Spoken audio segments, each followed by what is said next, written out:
Welcome to Shergroup TV, and I have Claire Sandbrook with me, and we're going to talk about what it takes to get the easiest route possible so that we can get a money claim sorted. Yes. There are two ways of doing it, aren't there? Yes, there are.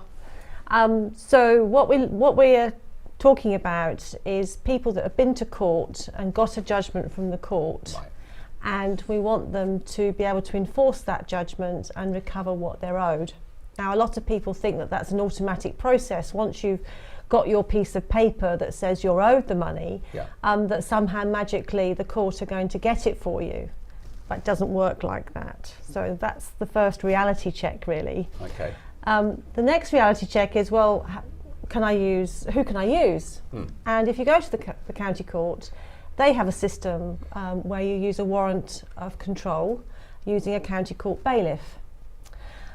But what I'm advocating is that you actually transfer your money judgment to Shergroup, and you use my office as a High Court enforcement officer to help you recover your money. And you probably say to me, your next question is going to be, well, why would you do that? Why would you do that?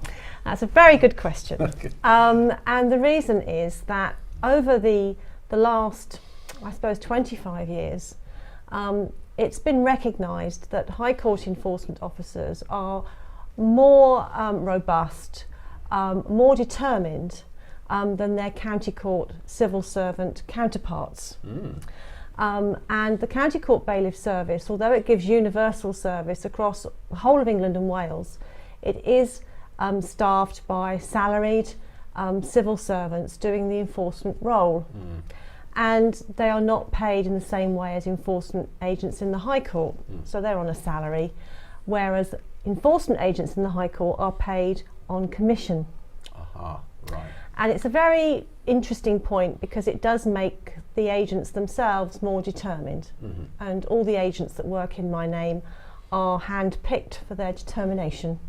It's about motivation, isn't it? Yes. Now, there are a lot of forms to fill in. Yes. If we engage Shergroup, Yes. Are we going to go through that sort of form filling exercise? No. I mean, what we established 20 years ago was one of the stumbling blocks to transferring to the High Court was that people didn't understand the process. Okay. And indeed, if you weren't working in enforcement, why would you? Okay. So what we do is, and what we did 20 years ago, was we set up effectively a clearinghouse for judgments, and said, send us everything you've got, we'll do the paperwork, we'll navigate the court process, and we'll get you the piece of paper that you need from the court to enable you to enforce your judgment in the High Court. Okay.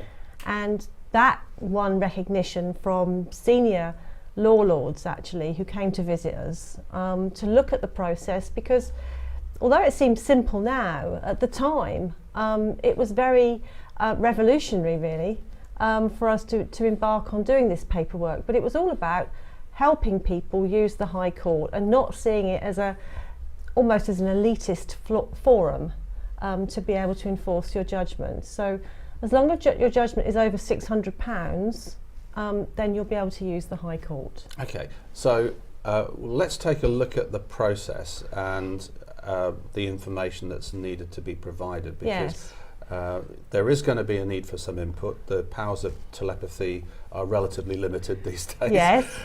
So can we just take a look at what goes on if we just take a quick tour of money judgment? Sure. Where do we begin? What information do you need? Well, your starting point as you come out of the court with your judgment, which you may have got online through Money Claims Online, or you may have gone to your local county court and won a judgment, will be a piece of paper or a printout with the judgment amount on it, and it will have a date. So you're going to basically need the actual printout or the judgment itself. Now, if you want to try and do this yourself, you can, and you use a form N293A, which you can download from the government website, and you can complete the date of judgment, the amount of judgment, and on the part 1 piece of the form.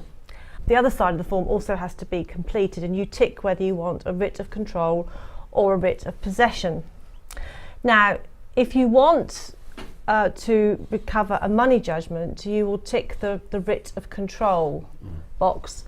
If you're trying to recover possession of your property, you will tick the writ of possession box.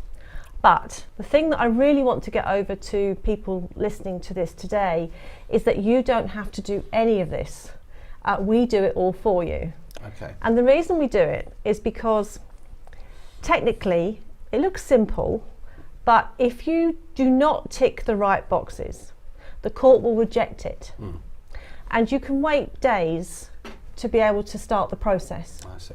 So really what you're doing is if you use our service, our free service, we tick all the boxes for you and we manage the process for you, so you get your certificate back in the right form, you know it's correct, and then we can then issue the writ in the High Court. So whilst, as I say, on the face of it, it looks simple, if it's not, and it looks like a box ticking exercise, if the boxes aren't ticked in the right way, you'll get delay.